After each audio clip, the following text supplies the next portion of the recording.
Well, hello, everybody. We are remaining this really active weather pattern here. If you look behind me, this is the upper level jet stream, and we have storm systems. I mean, they're stacked, and they're moving across the southern part of the country here early to mid-March. We have one that's impacting the southern United States, Texas, Oklahoma, and back into the southeastern part of the country on Saturday. That actually may bring a chance for some wintry precipitation to some folks. More on that in a moment. And then we look into next week. Here comes the next storm system towards the middle of next week.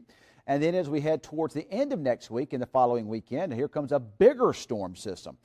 The one thing that could be good about the fast-paced nature of these systems early in the month of March like this is that they're moving so quickly, and we have so many of them moving through, that it's really keeping the moisture locked down in the Gulf here. You don't have a chance for a lot of that moisture to build up. So by the time these systems get to us, oftentimes they don't have as much storm energy to work with. So that might limit the severe weather threat. But it is March, and any of these systems could bring some severe weather to parts of the country here. And again, there might also be some wintry stuff over the weekend across parts of Oklahoma and into Texas. Look at this. This is towards March the 16th. Big dip in the jet stream here, and that could bring some cool air down to the south.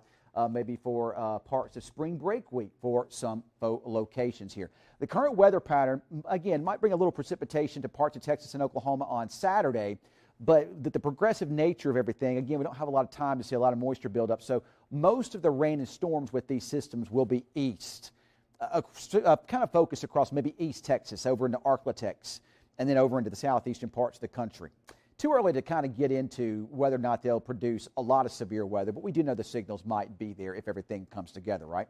So, we talked about this the other day, how sometimes when you see big drops in barometric pressure, it can create aches and pains for those people that suffer from weather-related illnesses, such as rheumatoid arthritis, maybe that old pain in your knee, or migraine headaches. Those are things that can also produce it. Of course, there's a lot of illness going around, strep throat, the flu, a stomach virus. I had that a while back. So if you take a look here to this evening anyway, you got a big area of low pressure, and again, I've got the millibars on here, what it stretches as, but you got low pressure there on this side of the Rockies. We got high pressure located near Memphis, Tennessee, and it's the difference in pressure, weak high pressure to the east, strong low pressure to the west, and in between the two of these, you get this pressure gradient. It's like the walls try to close in, and as it gets tighter and tighter, that vacuum gets stronger, and it creates gusty winds. So once again on Thursday, a lot of the southern United States seeing strong gusty winds, but this time out of the south. Now this area of low pressure off to the north is going to drag a front down to the south, and that's what's going to set the stage for some cooler weather. So let's talk about that weekend storm system. And again, we're focused on Oklahoma and Texas here. So Friday, the weather looks good. Mild weather. We're talking about 70s, no issues here. But this is the front. Either late in the day or tomorrow night, this front drops in from the north, and it's going to bring with it some cooler air. But also at the same time, remember I said there's a storm center moving across the region over the weekend here. It's an area of low pressure, and with this, it's called an upper level low pressure system. It's energy way up high in the atmosphere up there about, the center of it's probably about 20,000 feet or so. Underneath that energy, at cloud level that is, you get a pocket of cold air. Now this cold air is suspended aloft. It's not at the Earth's surface. This is called dynamics. So you see a pocket. Usually that's on the western and northwestern side of these storm centers here. You get precipitation out ahead of it, showers, maybe even some thunder showers, and there's also an area, that can be anyway, an area of enhanced lift on the back side of that, underneath that pocket of cold air. And what happens is if you get enhanced lift, you get heavier precipitation because the clouds are left rising up. Sometimes you can get thunderstorms in that too. And what happens is that precipitation starts falling to the Earth's surface as rain, but it starts to get heavy enough to where it helps pull that colder air that's suspended above the Earth's surface down to the Earth's surface, and then you wind up getting the rain to mix with or even change to snow. Now, once that pocket of cold air moves away from you with that storm center, the temperatures or any precipitation would change back to rain here. So in this situation, at least the way things look as of Thursday evening, pocket of cold air on the northwest side, looks like there to be primarily rain or snow, kind of a rain-snow mix or all snow there in the Texas Panhandle. And some of it could be pretty heavy. Could be some accumulations up here. Talking about Amarillo, those areas, and maybe in the northwestern Oklahoma. This is during the day on Saturday. Then as we head towards Saturday night, that system moves off to the east, and that pocket of cold air comes on the back side of it here. And if the precipitation can be heavy enough, we might see the rain mix with or change over to snow across southern Oklahoma and down into North Texas too. Right now, it doesn't look like it'd be anything major for us here, but it is certainly something interesting to see. Now, remember, I talked about that pocket of cold air. What we're looking at is going to be temperatures at about 5,000 feet here. That's what you're looking at behind me.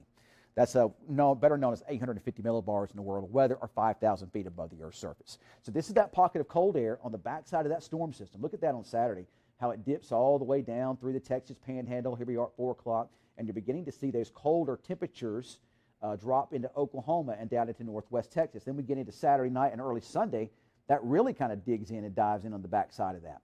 So again, during this time frame, if you have heavy enough precipitation, it'll pull that colder air down to the Earth's surface, and the rain would mix with or change over to snow.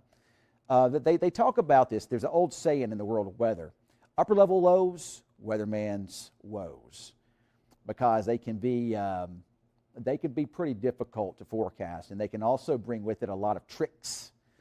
You know, I've seen situations where upper level lows come across the area, you don't think it's going to produce much, and then all of a sudden you get a whole bunch of snow out of them. They can produce big snow amounts, especially early in March. I'm not saying that happens for us, but there could be some decent snow in some areas there over the weekend here. So if we kind of take a look at this, this is our storm center, and there it is moving into place, and there's some showers and maybe even some thunder showers on a Saturday off and on throughout the day. This would be mostly in the liquid form here, and there's that pocket of cold air on the back side of it here as of 11 a.m. on Saturday, and this would be some decent snow, maybe northwest Oklahoma and into the Texas Panhandle and back into New Mexico, and there could be some accumulations with this. You got to remember, back here in the Texas Panhandle, the elevation is higher. So the temperatures are going to be colder there, so it gives a better opportunity for these to accumulate some. But look at what happens as we head into Saturday afternoon. That pocket of colder air, precipitation in the form of showers moves around this. It pivots around. It's counterclockwise rotation around low pressure. So it pivots on back around here and gets involved in that pocket of colder air, and then you get some heavier precipitation, and that might, and again, there's a lot of still a lot of things that have to iron themselves out here, but that might allow for the rain to mix with or change to snow here across central or west central Oklahoma, and continuation of that back into the Texas Panhandle. Look at this on the outside. That blue would represent rain there, and that's because that pocket of cold air has moved away.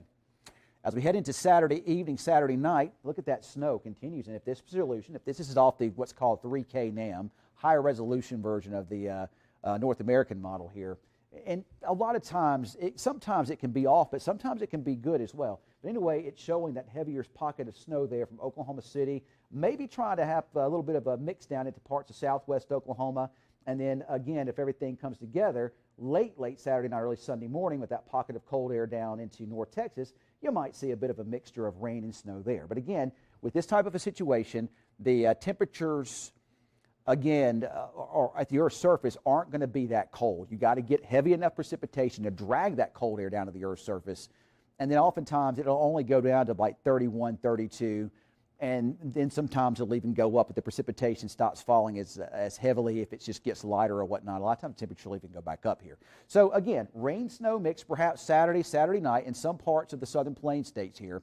And with that, again, the things we're looking at here, best chances will be over western and southwestern Oklahoma and back into the Texas Panhandle. Amarillo, maybe up towards Altus, Oklahoma, maybe into Shamrock, Texas, Elk City, Oklahoma, maybe Woodward, Oklahoma, maybe even over to Oklahoma City. We'll see.